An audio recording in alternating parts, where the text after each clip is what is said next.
Vamos a hablar ahora del paro docente que se propone para 30, 31 y 1 de abril. Vamos a hacer referencia a la acción que están convocando los docentes de las facultades de nuestro medio inclusive. Voy a dialogar ahora con Matías Barberis a propósito de su rol dentro del gremio que nuclea a los docentes universitarios y haremos referencia también a qué impacto puede llegar a tener la medida en la ciudad de Esperanza. Él pertenece a la Facultad de Ciencias Veterinarias. Hola, muy buenas noches, Matías. Buenas noches, gracias por estar ahí. Hola, ¿cómo estás? Bueno, buenas noches y gracias por el espacio para seguir visibilizando la situación de las universidades nacionales.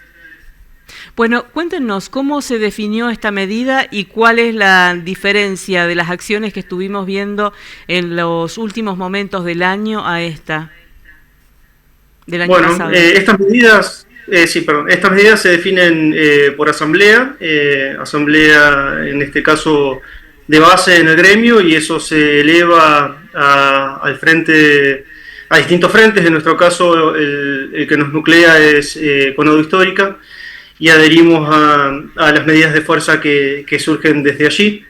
Y sí, como comentás, la semana pasada tuvimos un paro de una semana completo, que coincidió con la segunda semana de cursado en nuestro caso.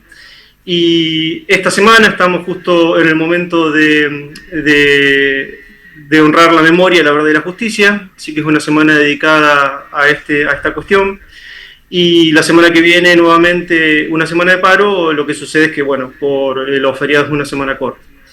Y bueno, las medidas de acción vienen escalando con el paso del tiempo. Hemos comenzado con paros más cortos, de 24, 48, 72 horas. El año pasado tuvimos una medida de no toma de exámenes, y este año, bueno, empezamos con estas medidas de un paro de una semana de reflexión por la fecha tan importante que estamos transcurriendo, y la próxima semana nuevamente una semana de paro.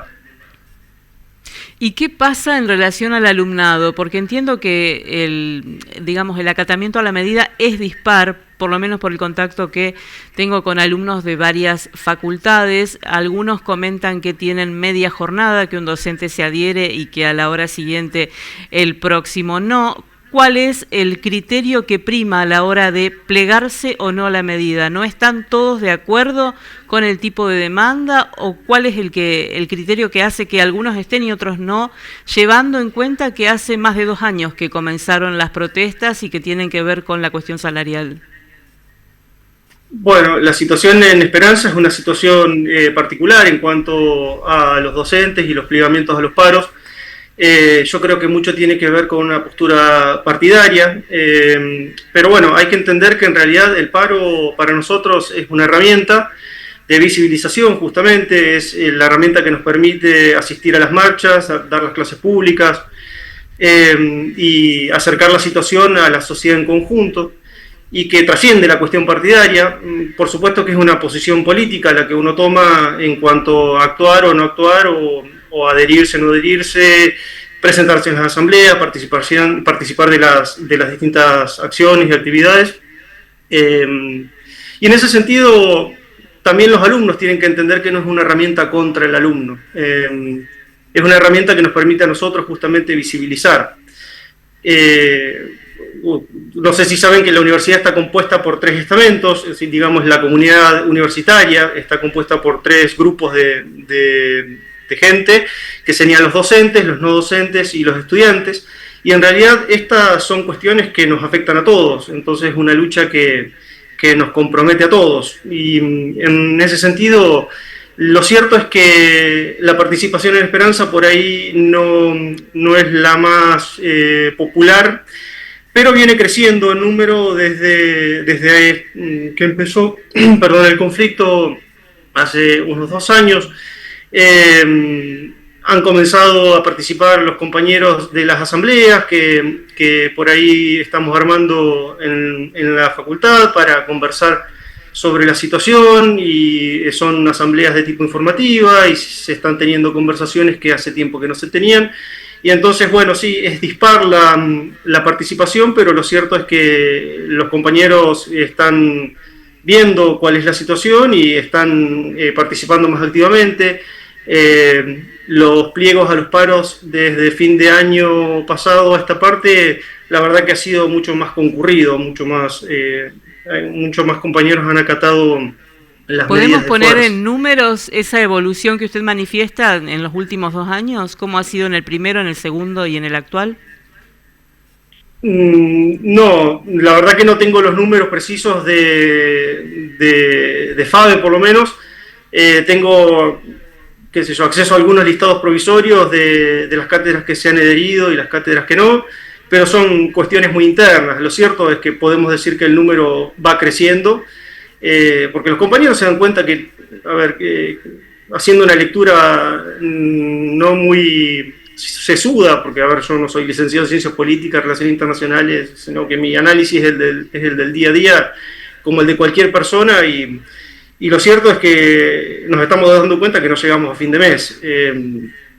Entonces, los compañeros van entendiendo la situación y van empatizando y se van acercando a conversar y van acatando las medidas de fuerza, y entonces, bueno, la participación se va haciendo más llevadera, más masiva. ¿Y qué pasó con los salarios en este lapso?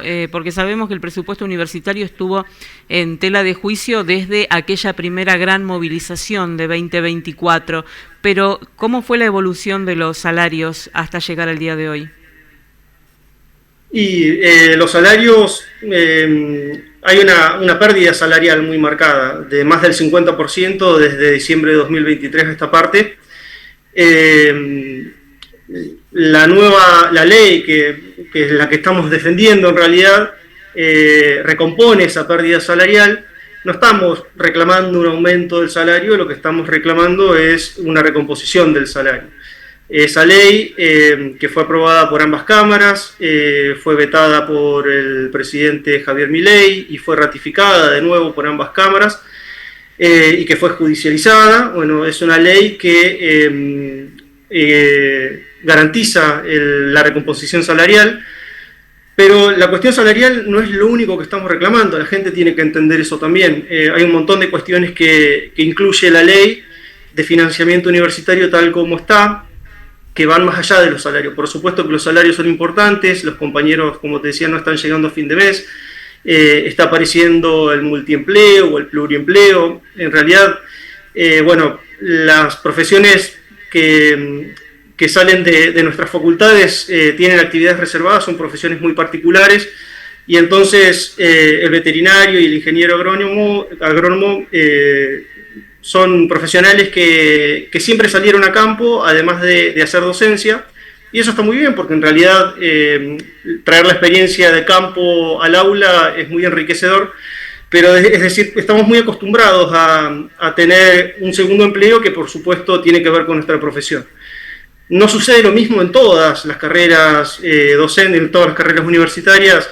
Los docentes están teniendo que salir a hacer trabajos como aplicaciones de entrega, como kiosco, verdulería, que sin desmerecer, por supuesto, esos trabajos, no tienen que ver con la formación de cada uno de esos docentes, que en muchos casos son docentes formados en docencia, son docentes con formaciones de posgrado, con doctorados, con postdoctorados, incluso docentes que son también investigadores de carrera.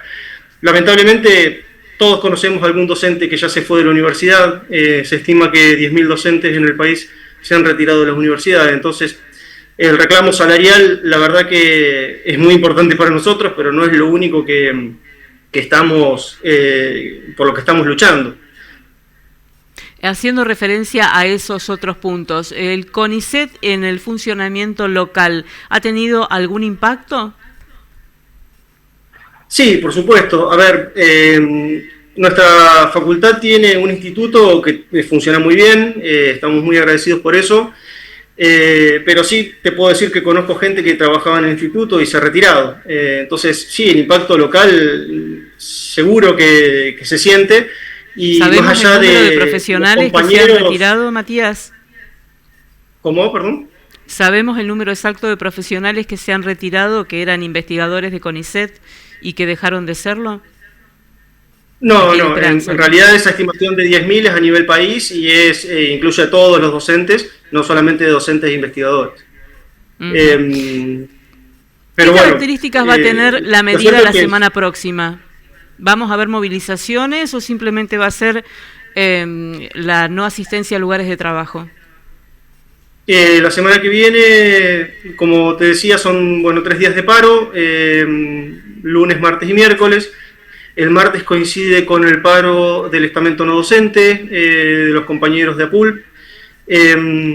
Y bueno, tenemos planificadas asambleas interestamentales en la facultad, así que invitamos a todos los compañeros docentes, no docentes y a los estudiantes a participar de ella. Y tenemos también asambleas internas de ADUL para evaluar la situación y definir pasos a seguir. Y no tengo demasiados datos, pero entiendo que se está conversando sobre la posibilidad de una nueva marcha multitudinaria en defensa de las universidades para el mes de abril. La última consulta, ¿cuántos de los docentes que trabajan en Esperanza están en este momento perteneciendo al gremio, afiliados, agremiados? No, la situación de Esperanza, como te decía, es muy particular. Lo cierto es que no somos muchos docentes agremiados en Esperanza, pero bueno, ese número va creciendo, así que también invitamos a los compañeros a adherirse. Y no quería dejar de mencionar que, bueno, si bien hablamos de la FABE, que incluye a la Facultad de Agronomía y a la de Medicina Veterinaria, a las ciencias veterinarias, UNL tiene Escuela. participación en todos los niveles de educación, inicial, secundario, bueno, está la escuela industrial, está la secundaria, está la escuela granja, y en ese sentido los compañeros de la escuela granja también han sentido un golpe muy fuerte. Una de las primeras medidas que se tomó por parte del gobierno nacional es la eliminación del FONIT, que era un Fondo Nacional de Incentivo Docente. En algunos casos eso representó el 20% del salario de algunos compañeros. Y además, en una cuestión local, los compañeros de la escuela granja también perdieron el incentivo por zona rural.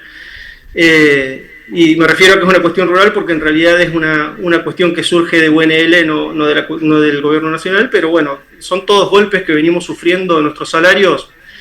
Pero yo quiero recalcar que la lucha no es solo por el salario, se han perdido las becas de ingreso a CONICET, se han perdido las becas de mantenimiento de los estudiantes en las universidades, hay una pérdida salarial de los activos como nosotros, de los pasivos, que serían los jubilados, de las obras sociales van en un porcentaje de nuestros salarios, entonces también están muy golpeadas. Entonces, bueno, el reclamo es múltiple, ¿cierto? La verdad que las universidades se sienten o se resienten por todos lados. Gracias por este tiempo que nos ha dedicado. Muy buenas noches.